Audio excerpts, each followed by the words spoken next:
everybody, and welcome back to another episode of our Minecraft Engineer's Life 2 series. And today, well, we are going to be making the coke oven, as well as generating our first bit of RF power with some windmills. So grab yourself a snack or drink, and let's jump on into today's episode. So, did you guys know that accepting all your quests all at once is a really bad idea? Well, I know about that now, so luckily I was in my storage room when I did it, but I accidentally, or not really accidentally, I meant to do it. It's just all the items flew all over the floor and all that kind of stuff. Wasn't really expecting that. But yeah, got all that cleaned up and well, warning you guys, make sure you got a chest nearby or something before you do that. But for today, what we're going to start this episode off with doing is we're going to go ahead and jump into some immersive engineering.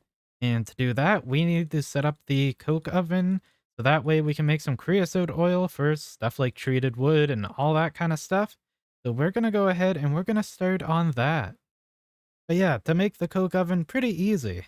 You need just, well, some clay, some sandstone, and clay bricks. You're good to go. So it's pretty easy to make and you need 27 blocks of it. So let's go ahead, let's craft those things up and then we need to find a place to put this thing.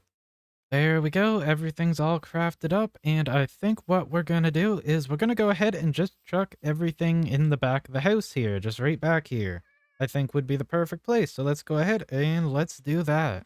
So all you gotta do is, well, we'll make it 1 block away just in case it kind of interferes with, like, wall here interferes with this. I've had that happen with metal presses and stuff like that in the previous mod pack. And let's hit it with the hammer. And perfect, we got ourselves a coke oven.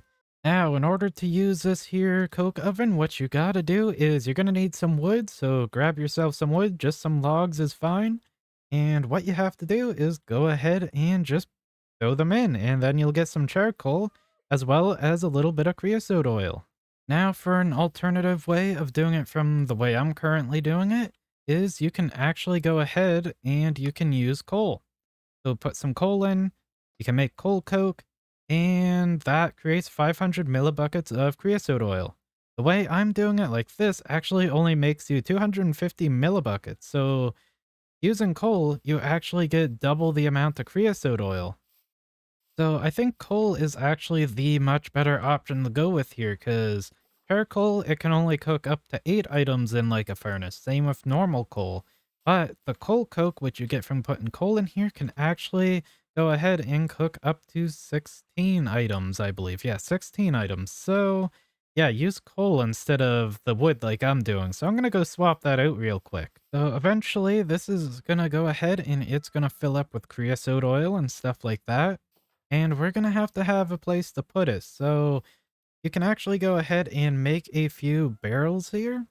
Really easy to make, just some treated wood, which is made with the creosote oil. So we can go ahead, just steal some creosote oil just like that.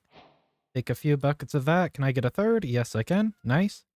And we can go make some treated planks and then we can store it all in a barrel and stuff whenever that gets full. So I believe these barrels will actually hold up to, I think it was 24.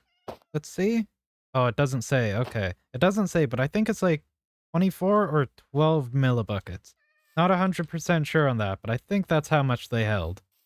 Now that we have our creosote oil production underway, that means we're actually able to go ahead and start looking into some RF and stuff like that. Basically, what we're going to be doing is, well, I want to make a windmill. And for this windmill, well, you need treated wood and stuff like that. That's why we need the creosote oil. But before we get started on that, I think it'd be a good idea if we make ourselves a small little toolbox. Because this is something I didn't realize in the previous engineer's life, but they had a toolbox thing and I didn't make it until pretty much the end of the series, or more towards the end.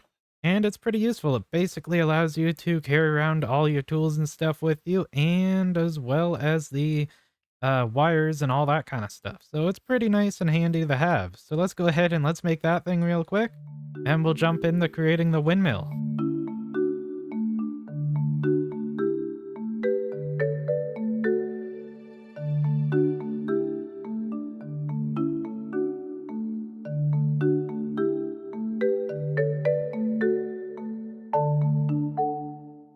And there we go, we got ourselves a nice neat little toolbox with us. So that is pretty awesome. So you can go ahead, you can right click it, you have access to all of that, and you can throw your tools in there, throw your hammer in as well. There you go. And you can also shift right click to put it on the ground, right click to access it there, and shift right click to pick it back up again. Yeah, just a nice little handy case to carry around with you and put all your tools and stuff like that in. So yeah, that's pretty nice. Yeah, let's go ahead and let's get into the windmill stuff. Now, I don't think I'm gonna make a giant windmill like I did in the previous series, but what I am gonna do is I think I'm gonna make a ton of like small ones kind of lining the cliff here, just kind of going up and around it, stuff like that. Basically, if you've ever seen those like white windmill things, if you're like driving around somewheres, you got like those big white windmills that kind of are really skinny and they just stick up out of the ground. I think I'm gonna make something like those there and just kind of have them go up and around the mountain here. I think that'd look pretty cool. Yeah, let's go ahead and let's jump on into making, well, the windmills and stuff.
You know, that down there's been going on for quite a while. These guys are just really staring him down. And then he's just over there panicking. So you know what? I think I should probably go help the guy out.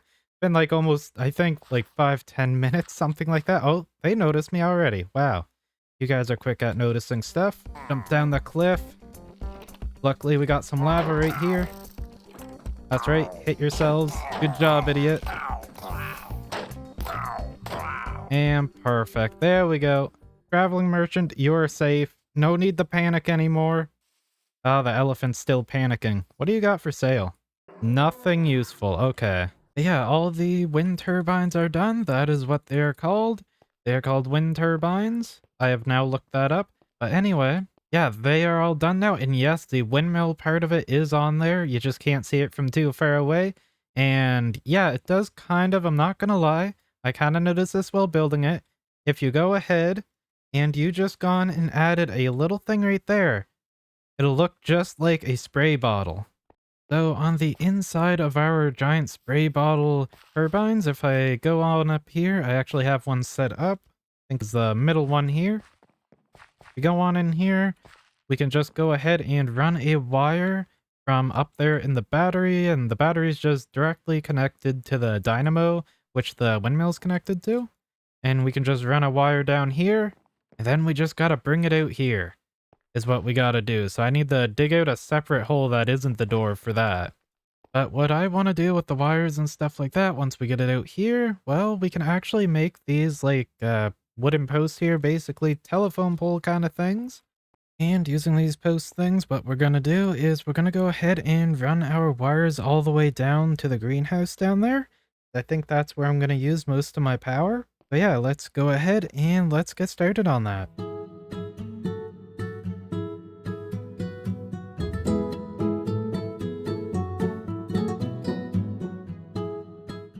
And there we go. All the wires are all attached to all the turbines up there, and they're all attached to the telephone pole things or whatever you call them, coming all the way down here. And yeah, I'm just gonna leave it where it is for now, just at that final one there, because, well, I'm not quite sure where everything's gonna be. I know I want some power going to the greenhouse, but I don't have anything set up in the greenhouse quite yet. So yeah, that'll be for the future.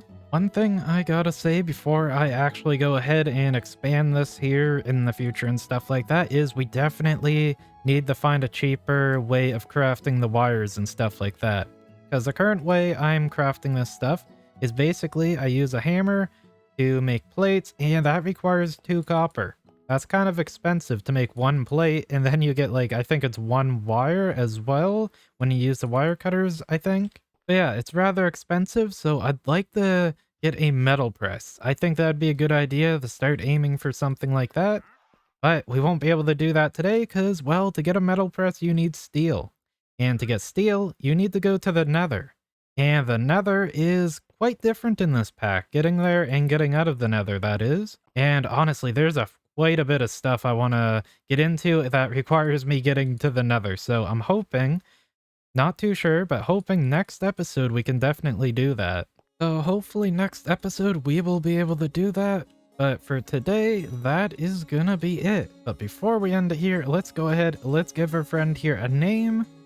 Name is Spitz with a Z, because clearly putting a Z at the end makes him so much more cooler, right? Am I right, guys?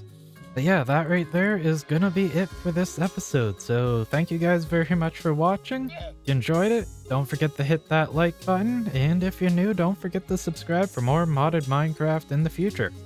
But that right there is gonna be it for today. So thank you guys so much for watching. And until next time, have fun everybody.